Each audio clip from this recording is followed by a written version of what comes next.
dia yang beratkan akan mizan tersebut. Subhanallah. Habibatani ila Rahman, dan dua kalimah tersebut sangat disukai oleh Ar-Rahman, yakni Allah Subhanahu wa ta'ala. Maka kita baca sama-sama.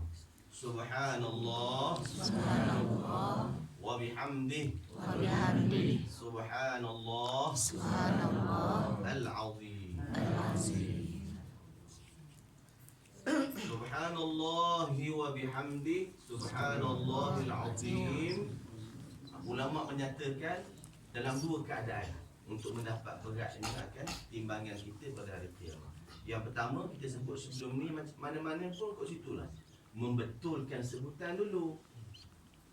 Membetulkan sebutan lafzul jalalah Allah wajib dibaca dua harakat. Dalam tajwid pun kita belajar Subhanallah, bukan Subhanallah. Itu bukan nama Allah. Subhanallahi wa bihamdih, Subhanallahil azim. Yang pertama, membetulkan sebutan. Yang kedua, memahami kehendak daripada zikir tersebut. Subhanallah, maha suci Allah. Apa maksud maha suci Allah? Terpelihara Allah daripada persamaan dengan makhluk. Maknanya tauhid dulu. Tauhid ni memberatkan kita. Bukankah kita dengar je hadis yang lain, Nabi kata la ilaha illallah afdalu ma qultu. Nabi kata afdalu ma qultu ana wan nabiyyuna min qabli la ilaha illallah. Seafdal kalimah yang aku suka sebut dan nabi-nabi sebelum ini juga suka sebut adalah la ilaha illallah, yakni mentauhidkan Allah, tidak ada Tuhan yang berhak melainkan Allah. Subhanallah, subhanallah, maha suci Allah, terpelihara Allah daripada persamaan dengan makhluk. Yakni yang kita sebut sebelum ini, sama ada makhluk itu kathif ataupun latif, Allah Ta'ala tidak sama dengannya. Kathif alladhi yuqbadu bil yad, yang boleh dipegang dengan tangan, Allah Ta'ala tidak macam itu. Dan sifat-sifatnya, manusia, binatang, bukit, sifat kepada manusia, binatang contohnya, lembut, berwarna, berukuran, bertempat, itu disebut sifat kepada makhluk. Maha suci Allah daripada persamaan dengan kathif. Ni ulama usul sebut ni, kita ikut je lah. Dan juga yang kedua, maha suci Allah daripada latif, alladhi la yuqbadu bil yad, yang tak boleh dipegang dengan tangan pun Allah Ta'ala tak sama dengannya. Seumpama roh, seumpama roh, seumpama cahaya, seumpama nyawa, itu tak boleh dipegang. Dan sifat-sifatnya, sifat angin contohnya, sejuk, itu sifat dia sebut. Sejuk, panas, ada ukuran. Cahaya, ada cahaya berwarna hijau, merah, coklat, ada had tak? Ada batasan. Cahaya matahari yang menerima batasan contohnya, itu adalah makhluk. Sifat kasih pun Allah Ta'ala tak sama, sifat latif pun Allah Ta'ala tak menyamainya. Sebab tauhid syarat untuk diterima solat kita, zikir kita, puasa kita, sedekah kita, kebaikan kita, kebajikan kita. Kalau betul tauhid, maka insya-Allah amalan ibadat itu diterima oleh Allah. Amal ibadat itu pun kena disempurnakan dengan syarat dan juga rukun. Menjauhkan segala persamaan Allah dengan makhluk. Tengok, dalam Quran ada beberapa ayat dan surah yang juga disebut kalimah subhana. Antaranya sabbih isma rabbikal a'la, juga dengan maksud macam ini. Maha suci Allah yang maha agung. Yusabbihu lillahi ma fis samawati wa ma fil ard. Maha suci Allah yang memiliki 7 petala langit, 7 petala bumi. Yang ini terpelihara Allah daripada persamaan dengan makhluk. Dalam bulan Rejab contohnya, berkaitan dengan Isra' dan juga Mi'raj, Allah memulakan dengan apa? Subhanalladzi, maha suci Allah yang memperjalankan hamba-Nya. Yang kita nak syarah sedikit ayat ni daripada tafsir Hasyiah As-Sawi dan juga Al-Qurtubi tentang Al-Isra' wal Mi'raj, tentang satu ayat je insya-Allah. Kemudian juga kalimah subhana dalam perkataan seertinya ada disebut tabaraka. Mana tabaraka yang surah Al-Mulk yang 30 ayat tu lah. Tabaraka maksudnya subhana, maha suci Allah. Tabaraka, subhana, tanazzaha, tanazzaha, maha suci Allah. Ta'ala, satu lagi nak ingat. Ta'ala yang kita sebut Allah Ta'ala berfirman. Maha suci Allah. Ta'ala lepas daripada huruf alif tu ta, ain, alif, lam. Lepas lam tu ada huruf dipanggil alif maqsurah. Walaupun bentuk dia macam ya, tapi bacaan dia adalah alif. Alif sifat dia mat. Mat dia kena 2 harakat. Bukan ta'al. Allah ta'al. Ta'al maknanya di sini. Kena panjangkan. Allah Ta'ala berfirman. Barulah dengan maksud Maha suci Allah Ta'ala, tanazzaha, tabaraka, subhana dan seumpamanya. Maha suci Allah daripada persamaan dengan makhluk. Subhanallah wa bihamdih, dan pujian bagi Allah. Kemudian bila sebut pujian, hamdulillah, pujian bagi Allah Subhanahu wa taala, kita faham. Untuk itulah tadi ghaniyun 'anil 'alamin. Terkaya Allah daripada pilihan daripada makhluk. Bila sebut terkayanya Allah, maknanya Allah tidak memerlukan kepada makhluk, bahkan makhluk yang memerlukan kepada Allah, dan makhluk itu tidak memberi kesan pada Allah. Ini perlu faham. Maksud tidak memberi kesan apa dia? Dalam sifat 20 kan kita belajar, iaitu apa-apa ketaatan, solat kita, puasa kita, zikir kita yang kita sebut subhanallah, la ilaha illallah, tidak memberi kesan. Maksud dia apa dia? Iaitu Allah Ta'ala tidaklah semakin hebat bila kita solat. Allah Ta'ala semakin mulia dengan sebab kita sebut la ilaha illallah. Itu maksud tidak memberi kesan. Lepas tu ustaz orang tanya, kalau gitu tak perlulah kita tasbih, kita tahmid, kita takbir, tidak memberi kesan. Itu tanggungjawab kita pada Allah untuk solat. Itu tanggungjawab kita untuk berzikir pada Allah. Allah tidak terkesan dengan kenikmatan, ketaatan yang kita lakukan. Yang kita lakukan itu tanggungjawab. Solat 5 waktu itu tidak memberi kesan pada Allah Ta'ala. Bukan maksudnya kita tak perlu solat. Solat tu wajib pada kita. Kemudian pula maksiat, kekufuran. Fir'aun mati dalam keadaan kafir. Qarun, Haman dan seumpamanya. Dan orang-orang pelaku maksiat, mereka melakukan maksiat tidaklah memberi kesan pada Allah. Maksud dia apa dia? Tidaklah sifat Allah Ta'ala semakin berkurangan. Makhluk macam tu. Contohnya kerajaan.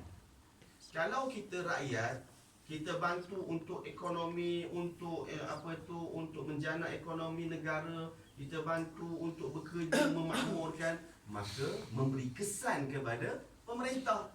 Betul tak? Maksudnya makhluk memerlukan.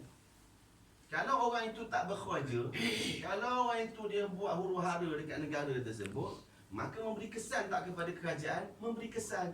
Menunjukkan makhluk itu ada kesan. Allah Ta'ala, kau solat ke, kau puasa ke, engkau mencuri ke, engkau kufur sekalipun, sifat Allah Ta'ala tetap mulia kerana tidak memerlukan kepada makhluk. Sebab itulah kita dimasukkan ke dalam syurga insya-Allah, bukan dengan sebab solat, tetapi dengan rahmat Allah. Maksud rahmat Allah, dengan kasih sayang Allah, sebab kita ada iman, kita ada akidah. Kalau orang salah faham ni, tak payah solat lah Ustaz, bukan sebab masuk syurga. Jangan. Solat tu tanggungjawab kita pada Allah. Meninggalkan maksiat tu tanggungjawab kita untuk meninggalkan maksiat. Ini yang perlu kita faham. Jadi subhanallah, maha suci Allah. Kita ni yang kena mensucikan Allah Subhanahu wa ta'ala. Wa bihamdih, dan pujian bagi Allah, kita puji pada Allah. Subhanallahil azim yang kedua. Maha suci Allah dan keagungan bagi Allah Subhanahu wa ta'ala. Jadi amalkanlah lafaz tasbih yang dianjurkan oleh Nabi sallallahu alaihi wasallam. Subhanallahi wa bihamdi, subhanallahil azim. Berkaitan dengan subhan, kita nak laju sikit insya-Allah, kita perlu lama. Datuk Nabi asyik. Ya, tambah sikit kita sambung. Nak habiskan ayat surah Al-Isra. Subhanallazi asra, sebab ada kalimah subhan. Subhanalladzi asra bi'abdihi lailan minal masjidil haram ilal masjidil aqsa alladzi barakna hawlahu linuriyahu min ayatina innahu huwas samiul basir. Satu ayat. Subhana, habislah kita syarah dah tadi. Maha suci Allah. Subhana dalam bahasa Arabnya at-taba'ud. Subhana, jauh Allah Ta'ala sama dengan makhluk, bukan jauh masafah. Sebab itulah ulama-ulama usul lah, dia bila sebut rahmat Allah ataupun kemurkaan daripada Allah, mereka mengelakkan itu, tapi taklah jatuh kufur. Dia kata apa dia? Kita dekat dengan rahmat Allah. Kalau sebut dekat dengan Allah, bukanlah jatuh pada kufur. Kita bimbang orang awam salah faham dengan maksud hulul pula, iaitu mengatakan kesatuan Allah Ta'ala dengan makhluk. Bila kita kata, bila kita banyak berzikir, kita banyak salat, kita banyak duduk dalam majlis ilmu, semoga kita dapat rahmat daripada Allah Ta'ala. Kalimah-kalimah macam itu ulama jaga sangat, sebab orang awam ni tak tahu level dia macam mana. Contohnya orang buat maksiat pula, buat maksiat supaya mereka mengelakkan sebut jauh daripada Allah. Orang buat apa? Buat maksiat, tapi dia sebut apa? Jauh daripada rahmat Allah. Jadi nak menunjukkan Allah Ta'ala tidak menerima masafah, jarak. Jarak macam kita ni, jarak, dekat, jauh dan seumpamanya. Maha suci Allah Subhanalladzi asra, yang memperjalankan hambanya. Dalam bab yang disebut oleh Huzaifah, sahabat Nabi, Sayyidina Umar, dan juga ramai daripada kalangan sahabat menyatakan tentang Isra' ni, keimanan wajib beriman dengan Isra'. Isra' maksudnya perjalanan daripada Masjidil Haram ke Masjidil Aqsa. Isra' iaitu man ankara al-Isra' faqad kadzdzaba al-Quran wa man kadzdzaba al-Quran faqad kafar. Ni hukum beriman dengan Isra'. Mi'raj lain hukum dia. Mi'raj maksudnya naik. Barang siapa yang mengingkari kebenaran Isra', maka dia mendustai Al-Quran. Barang siapa yang mendustai Al-Quran, maka dia kufur. Sebab lafaz dia sharih, lafaz dia jelas disebut dalam Al-Quran. Subhanalladzi asra, Maha suci Allah yang memperjalankan hambanya bi'abdihi. Adapun Mi'raj, Mi'raj maknanya naik. Naik dalam Quran tak disebut, hanya dalam hadis je. Tapi hukum beriman kedua-duanya wajib. Nak beritahu dalil Isra' lebih kuat daripada Mi'raj, itu je. Tetapi kisah dalam Quran menceritakan Nabi pernah berada di langit, ada. Contohnya macam ni, ulama kata, jikalau orang mengatakan bahawa Nabi naik, maka orang tu tak percaya, dia masih lagi beriman, sebab Quran ada sebut. Tetapi bila dibacakan kepadanya dalam surah An-Najm contohnya, ayat Al-Quran Nabi pernah berada di langit. Bezanya naik, berada. Contohnya dalam Quran sebut, وَلَقَدْ رَآهُ نَزْلَةً أُخْرَى عِنْدَ سِدْرَةِ الْمُنْتَهَى عِنْدَهَا جَنَّةُ الْمَأْوَى. Dan ketika mana Nabi SAW melihat Jibril dalam waktunya yang asal pada kali yang kedua, dekat mana? Inda Sidratil Muntaha. Semalam kita dengar tak? Di sisi Sidratil Muntaha, indaha Jannatul Ma'wa, dekat dengan Jannatul Ma'wa. Dan orang itu tahu Sidratil Muntaha di langit, dan dia tahu syurga di langit. Dia masih lagi mengingkari kebenaran Nabi pernah berada di langit, baru terbatal iman. Jadi dia punya dalil dia Isra' lebih kuat daripada Mi'raj. Tapi wajib beriman kepada kedua-duanya. Mi'raj hanya disebut dalam hadis Nabi SAW, naik tu sendiri. Bi'abdihi, ini perlu faham. Maha suci Allah yang memperjalankan hambanya. Allah Azza wa Jalla menisbahkan, nisbah maksud dia apa dia? Menggelarkan Nabi Muhammad sebagai hamba. Golongan Al-Wahabiyah, mereka menggunakan di antaranya ayat ini melarang orang Islam untuk puji Nabi Muhammad. Ayat puji sangat, sebut ya Habibullah, ya Rasulullah. Dia cerita kita pula apa dia? Sebut pula sifat Nabi, gelaran Nabi, Tahal Amin dan seumpamanya. Dia kata apa? Tengok, ni mereka kata Allah Ta'ala sendiri pun gelar Nabi Muhammad hamba. Kau beri-beri sangat buat apa? Kita nak jawab macam mana? Ayat yang Nabi guna. Allah Ta'ala sebut Nabi Muhammad hamba. Okay, kita jawab. Saya tanya, saya jawab. Tuan bukan nak jawab pun. Apa dia? Ketika mana Nabi SAW naik ke langit, di peringkat yang tertinggi, yang Nabi-Nabi pun tak naik, maka Allah bertanya kepada Nabi Muhammad. Bukan bertanya sebab Allah Ta'ala tak tahu. Allah Ta'ala pasti tahu sejak daripada azali apa yang Nabi Muhammad jawab. Apa Allah Ta'ala kata? Ya Muhammad, bimadha usyarrifuka. Hei Muhammad sallallahu alaihi wasallam, dengan apa sebenarnya aku memuliakan kamu sampai boleh naik tinggi melihat ciptaan Allah Ta'ala yang ada. Maka Nabi sallallahu alaihi wasallam menyatakan, bi an tansubani ila nafsika bil ubudiyah. Oh, lupa. Kerana engkau ya Allah telah menisbahkan, menggelarkan aku kepada engkau ya Allah, iaitu kehambaan, yakni hamba kepadamu ya Allah. Apa maksud dia? Takkan faham ni? Dia main angguk je. Apa saya tengah? Menunjukkan Nabi semulia-mulia hamba kepada Allah. Bukan kita faham hamba yang sesama manusia ni. Okey, kita sebut malaikat hamba pada Allah, manusia hamba pada Allah, 7 petala langit hamba pada Allah, 7 petala bumi hamba pada Allah, jin hamba kepada Allah. Selain daripada Allah, nama dia hamba. Nabi Muhammad hamba juga pada Allah, bukan Tuhan. Nabi Muhammad semulia hamba kepada Allah Subhanahu wa ta'ala. Bukan nak menghina Nabi Muhammad, hamba sebagaimana hamba yang kita faham sesama kita. Sebab memang kita semua hamba pada Allah. Jadi tertolaklah dakwaan yang mengatakan bahawa Allah Ta'ala sendiri pun menghina Nabi Muhammad dengan digelarkan hamba, yang kita faham sesama kita itu hamba. Boleh faham? Memanglah kita hamba pada Allah. Nabi Muhammad hamba tak pada Allah? Hamba. Tapi semulia-mulia hamba. Boleh? Jadi tolak dakwaan orang kata Allah Ta'ala sendiri pun mengatakan Nabi Muhammad hamba. Kamu tu apa? Hamba ke? Kita tanya dia. Hamba lah. Maha suci Allah yang memperjalankan hambanya, yakni Nabi SAW. Lailan ni sebahagian malam, bukan sepanjang malam ya. Nabi SAW sampai ke Mekah pun sebelum waktu subuh. Tak apalah, kita laju ke sebahagian malam. Lailan minal masjidil haram, daripada masjid kemudian haram.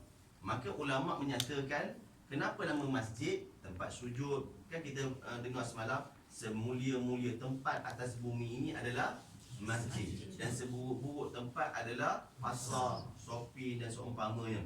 Jadi disebut bahawa masjid haram. Kenapa haram? Yang pertama ada al-mudha'afah. Al-mudha'afah maksud dia apa dia? Yang tak ada dekat tempat lain. Gandaan pahala. Yang 100,000 tu lah. Yang semayang tempat lain tak dapat. Semayang Masjidil Haram dia ada 100,000. Semayang sekali dapat 100,000. Yang kedua kalau Madinah berapa? 1,000. Yang ketiga adalah Masjidil Aqsa berapa? 500. Tempat lain tak ada kecuali 3 tempat ini yang dimuliakan oleh Allah Subhanahu wa ta'ala, digandakan pahala. Yang pertama al-mudha'afah, sebab itu nama dia haram. Kemudian yang kedua, kenapa nama haram? Kerana ada hukum yang khas yang tak ada dekat tempat lain, iaitu berburu, kemudian mematahkan dahan, ranting dan seumpamanya. Tempat lain patahlah, tapi dekat sana tak boleh, kena bayar denda. Sebab itu nama haram. Kena faham. Kemudian pula sebab dimuliakan oleh Allah. Quran sebut inna awwala baitin wudi'a lin-nasi lalladhi bi Bakkah mubarakan wa hudan lil alamin. Kerana sesungguhnya tempat yang mula-mula sekali Allah letakkan atas bumi ini Makkah. Jadi sebab itulah dipilih Isra'nya Nabi Muhammad daripada Masjidil Haram ila al-Masjidil Aqsa, ke Masjidil Aqsa. Aqsa iaitu di Palestin. Apa makna masjid? Tempat sujud. Apa makna Aqsa? Aqsa masafah ba'idah. Aqsa masjid yang sangat jauh, yang perjalanan dia kalau naik kenderaan pun, ketika itu kenderaan tak adalah macam kapal terbang, iaitu naik unta ke berhari-hari baru sampai. Kalau berjalan kaki minggu baru sampai Masjidil Aqsa. Dalam perjalanan Nabi ke Masjidil Aqsa, kita dah cerita sebelum ini, ada beberapa tempat dalil yang menunjukkan Nabi bertabaruk dengan tempat yang dimuliakan oleh Allah. Di Bukit Turi Saina, tempat munajatnya Nabi Allah Musa, Nabi solat tersebab tempat tu mulia. Dekat Baitul Laham, tempat kelahiran Nabi Isa. Nabi solat, walaupun ditanya oleh Jibril, tahukah kamu tempat apa kamu solat? Aku tak tahu. Ini tempat kelahiran Nabi Allah Isa. Nabi Allah Shu'aib, iaitu Bandar Madian. Sebab berkat ke situ. Sebab itulah kita solat bila pergi tempat-tempat berkat. Kemudian di antaranya iaitu Tayyibah ataupun Yathrib, iaitu Madinah Al-Munawwarah. Nabi SAW solat. Al-Aqsa, ibu kepada bumi Syam. Selepas daripada ilal Masjidil Aqsa, dalam ayat tu alladhi barakna haulahu, yang kami berkati sekelilingnya, iaitu bumi Syam. Dalam hadis riwayat Imam Bukhari dan juga Muslim, ni hadis riwayat Imam Bukhari dalam Sahih dia sebut, kita cerita sebab Bukhari sebab kita berada dekat tanah dia. Nabi pernah berdoa, ya. Nabi berdoa, Allahumma barik lana, bukan fi marzaqtana. Allahumma barik lana fi Syamina wa Yamanina. 1400 tahun dah lagi Nabi doa. Ya Allah, berkatilah bumi Syam. Maknanya kita nak ambil berkat daripada bumi Syam. Wa Yamanina, dan bumi Yaman, iaitu di Yaman, Hadramaut, itu sekitarnya. Nabi berdoa, datang sahabat bertanya, wa kaifa najdina ya Rasulullah? Bagaimana dengan kota Najat? Kota Najat di mana? Di selatan Madinah. Maka Nabi ulang lagi doa yang sama, Allahumma barik lana fi Syamina wa Yamanina. Nabi kata, sahabat tanya, wa kaifa Najat ya Rasulullah? Bagaimana dengan kota Najat? Nabi ulang sampai 3 kali. Habis tu baru Nabi menjawab soalan daripada sahabat, menunjukkan berkatnya bumi Syam. Nanti kita cerita bumi Syam ni di mana keberkatan. Nabi menyatakan, hunakal zalazil, hunakal fitan, hunaka sayakhruju qarnun min qarni syayatin. Dalam riwayat lain menyebutkan qarnai asyaitan. Ingat, Nabi kata, di sana nanti akan timbulnya gempa bumi. Bukan gempa bumi yang sebenar, tetapi nak menunjukkan fitan, fitnah yang besar, kejahatan yang besar lahir daripada sana. Dan akan terbitnya 2 tanduk syaitan. 2 tanduk syaitan bukan tanduk hakiki, iaitu 2 orang yang lahir daripada sana yang akan membawa fitnah yang besar. Nabi dah ingatkan. Tu duk kita beria sangat tolak fahaman yang orang yang berasal daripada sana. Walaupun ada ulama Hanabilah yang An-Najat, tapi nak beritahu orang yang jahat yang asal daripada sana, Nabi dah cerita. Siapa dia? Selepas kewafatan Nabi SAW, lahirnya Musailamatul Kadzdzab, yang mengaku sebagai Nabi. Fitnah lah. Asalnya daripada mana? Daripada kota Najat. Dan yang keduanya, Nabi ingatkan, Muhammad bin Abdul Wahhab, berasal daripada kota Najat. Nabi dah ingat lah. Itu yang kita tolak Wahabi tu. Bapa dia sendiri mengatakan, jauhi anak aku ni. Kalau orang kata, kenapa duk tentang Ustaz? Ulama dulu tak tentang pun. Bapa dia sendiri yang ada firasat. Allah Ta'ala berikan kemuliaan padanya,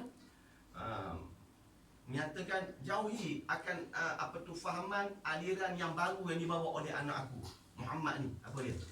Maka abang dia sendiri, Sulaiman bin Abdul Wahhab, sendiri tolak.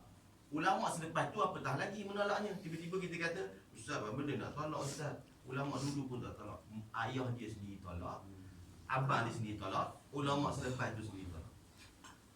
Okey, kembali kepada ayat yang kita baca tadi. Jadi menunjukkan bahawa bumi Syam, bumi Yaman adalah berkat, dan bahayanya fahaman yang asal daripada kota Najat yang dibawa oleh Muhammad bin Abdul Wahhab, yang menyatakan fahaman akidah tasbih, tajsim, Allah Ta'ala duduk atas langit, duduk atas arsy, dan itu membatalkan akal iman. Alladhi barakna haulahu, yang kami berkati akan sekelilingnya, iaitu bumi Syam, Jordan, Syria, Lebanon, dan juga Palestin. Ini dia. Kenapa berkat? Alladhi barakna. Bila Allah Ta'ala sebut berkat, yang pertamanya jasad para Nabi yang paling ramai sekali disemadikan di bawah bumi Syam. Jadi mulia. Malaikat paling kerap sekali turun ke bumi adalah di bumi Syam. Sebab itulah berkat. Dalam kitab Akhbaru Makkah, kitab ni nama Jalil Al-Fawaid, masyhur cerita ni. Kenapa berkat? Di bumi Syam dulu pada zaman Nabi Allah Ismail dan Siti Hajar yang berada di Mekah ketika itu, yang ditinggalkan oleh bapanya di situ, Dan bukankah kita tahu Mekah dulu tanah yang kering kontang, yang tak subur. Mereka dua beranak berdoa pada Allah, ya Allah kurniakanlah rezeki, makanan, buah-buahan, sayur-sayuran. Allah memustajabkan doa Nabi Allah Ismail dan Siti Hajar. Apa dia? Di bumi Syam ada satu bukit dan kekal sampai hari ini. Bukit itu tanaman yang ditanam rumman dan juga ainab dan buah-buahan yang lain. Rumman iaitu apa dia? Delima, kemudian anggur adalah di antara buah yang paling segar di dunia. Allah perintahkan Jibril, ni bukan cerita dongeng ya, agar cabut betul bukit itu, cabut betul, agar letak di samping Makkah untuk beri rezeki kepada Siti Hajar dan juga Nabi Allah Ismail alaihi assalam. Di mana bukit itu? Nama dia Jabal Taif. Jabal Taif. Jabal Taif. Dan sampai ke hari ini Taif adalah pengeluaran buah-buahan dan sayur-sayuran yang paling segar di dunia. Hasil daripada mana? Berkatnya bumi Syam. Berkatnya tanah Syam. Itu disebut allazi barakna haulahu linuriyahu. Ini hikmah daripada Isra dan juga Mi'raj. Tujuan dia apa dia? Untuk Allah menunjukkan tanda-tanda kebesaran ciptaannya. Bukan Allah Ta'ala ada atas langit, atas aras dan seumpamanya. Linuriyahu min ayatina innahu huwas sami'ul basir. Dan dia Allah maha mendengar lagi maha melihat. Imam Ghazali mengatakan bahawa Nabi SAW naik ke langit, Nabi Muhammad melihat Allah dengan hati. Itu je, bifuadi, dengan mata hati. Adapun jikalau ada orang kata Nabi Muhammad melihat Allah dengan dua mata kepala, tidak boleh dihukumkan kufur lagi orang itu. Tapi salah saja. Rajih dengan marjuh, menunjukkan yang paling kuat adalah dengan hati. Kalau melihat dengan mata, benda tu salah, tapi taklah jatuh pada kufur. Sebab Nabi kata innakum satarawna rabbakum yaumal qiyamah kama tarawna al-lailata kama tarawna al-qamar lailatal badr. Sesungguhnya kamu semua, kita semua akan dapat melihat Allah dengan dua mata kepala kita dalam syurga. Sebagaimana kita melihat bulan purnama, yang mana kita tak syak dah itu adalah bulan. Bukan maknanya nak tasbihkan Allah Ta'ala dengan bulan purnama. Kerana menunjukkan bahawa manusia, kita orang Islam dapat melihat Allah Ta'ala yang kita berada dalam syurga. Dan Allah bukan berada dalam syurga. Macam mana, bagaimana, tak boleh ditanyakan tentang itu. Itu nikmat yang Allah Ta'ala berikan kepada umat Islam, yang dengan izin Allah Ta'ala dimasukkan dalam syurga Allah Subhanahu wa Ta'ala. Mudah-mudahan Allah Subhanahu wa Ta'ala menjadikan kita yang berada di penghujung bulan Rejab ini, iaitu dengan memuliakan Nabi SAW. Sebagaimana Allah memuliakan dia, maka kita memuliakan Nabi SAW agar diterima seluruh amalan kita, dan kita sayang kepada Allah, sayang kepada Nabi kita Muhammad SAW. Wallahu ta'ala alam wa ahkam. Dan maklumat terkini tentang perjalanan kita, hari ini memang tak balik lah. Esok pun Ustaz. Esok insya-Allah balik, tapi agak lewat sikit, iaitu mungkin di sebelah petang ataupun malam. Nak isu, dipanggil isu tiket je. Doalah banyak-banyak. Ini pihak Uzbekistan yang ubah. Kan pihak syarikat tak dapat nak buat apa-apa dah. Tapi insya-Allah kita doakan. Kalau tengok kat luar tu ada 3-4 bas penduduk Malaysia dah mula-mula masuk. Ada yang ramainya duduk di hotel sini sebab nak balik, mana charter flight lah. Malaysia untuk balik ke sana. Doa-doakan pihak kedutaan pun dah maklumkan. Mudah-mudahan Allah Ta'ala mempermudahkan urusan kita. Ada hikmah ni, ada hikmahnya. Ada hikmah. Ada hikmah pagi tadi Ustaz. Ada grup lain dia datang. Tadi ada Ustaz datang pagi tadi, saya buka pintu, dia kata, surah ada, tapi surah ni tak terurus, dia kata macam tu. Saya pun kata, saya masuk balik. Terus saya cepat-cepat suruh cepat datang. Dia masuk lah kat bawah. Mudah-mudahan Allah Ta'ala memberkati dan merahmati kita. Datuk ada sikit nasihat untuk sampaikan pada sahabat-sahabat pada Tafadhal Mahjur. InsyaAllah kita pun nanti tengah kita InsyaAllah kita dengar sedikit tausiah dan amanah. Bukan tausiah macam fikir nak pergi, kita jangan. Ilmu lah macam tu. Pada tafadhal mak. Dah macam mana? Ibu nak jalan. Bismillahirrahmanirrahim.